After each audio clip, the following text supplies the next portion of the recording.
Hey yo, what's going on, ladies and gentlemen of the World Wide Wonder Web?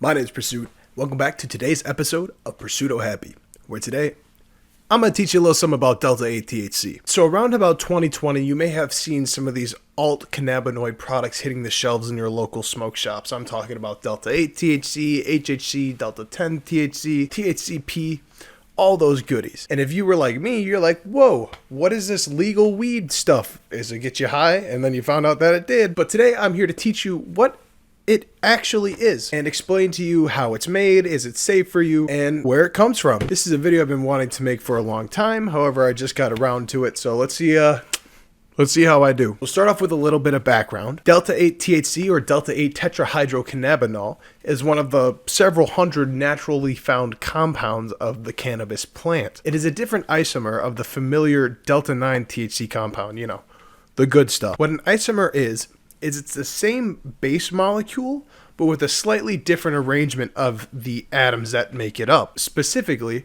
Delta 9 THC has a double bond between the 9th and 10th carbon atom, whereas Delta 8 THC has that double bond between the 8th and 9th. It is important to understand that while Delta 8 THC is found in cannabis, it is not found at the high concentration that you may think naturally. So this brings us to the question of how is it made? Generally, Delta 8 THC is fabricated through partial synthesis of CBD oil, which is extracted from hemp. This is where they expose the CBD oil to a reaction to alter the molecule and rearrange where these specific bonds are. Depending on the duration of this reaction, different compounds are created. This results in the byproduct of the distillate from the CBD oil having a large variety of cannabinoids in it, resulting in never truly pure Delta 8, Delta 10, what have you. So the length of this reaction determines what cannabinoid is created. If you do it for X amount of time, I believe it's like 19 hours, then you get Delta 8 THC, and if you do 21 hours, then it's mostly going to be HHC. That I don't know for sure, but that's just an example. So this brings us on to the big question.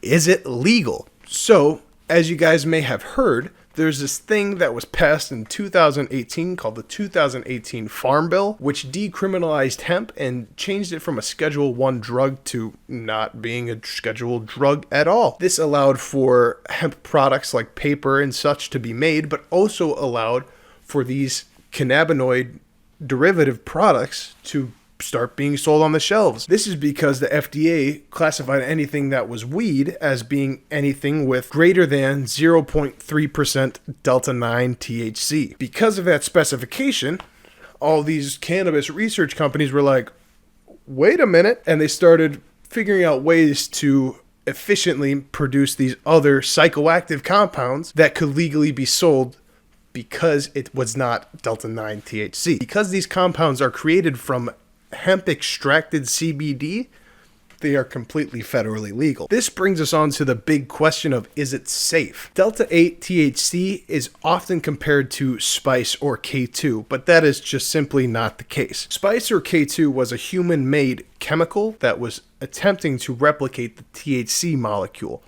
without any pre-existing CBD molecule as a part of the equation. Whereas Delta 8 THC is just kind of rearranging the bonds on the molecule through partial synthesis. What this means is that instead of taking outside materials and trying to create a THC molecule, it takes something similar and just rearranges the bonds on the molecule to make it into a new compound. As previously stated, this is through the modification of the CBD molecule, which is why it's not even close to spice. So don't worry about that. However, the major health risks come from the sloppiness of manufacturing. When you are making these new cannabinoids, it uses a product of synthesis which uses a variety of acids and solvents. Were these solvents to not be properly extracted, that could leave some major health risks within any product. So it is important to do your research per each product. Maybe check out a few reviewing YouTubers to find out which ones are safe for you, because that is the biggest kicker. Delta 8 THC in itself is not dangerous. However, who makes it can be because of their negligence. So make sure you just stay informed. I hope I made things a little bit clearer as to what Delta 8 THC was for you today. Otherwise, make sure if you liked what I provided for you today, hit that subscribe button, hit that like, and check the description. I got an Instagram, I got a Discord. There's something else that I have. Oh yeah, I got an email if you want to talk to me or something. Check out my cool shirts. If you guys like this style of content, hit that, like button.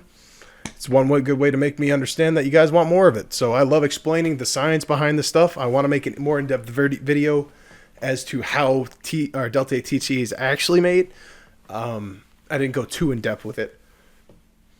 But yeah, that's all I have for you guys today. I don't remember if I had an outro. Brooke, did you write Ligma Sigma?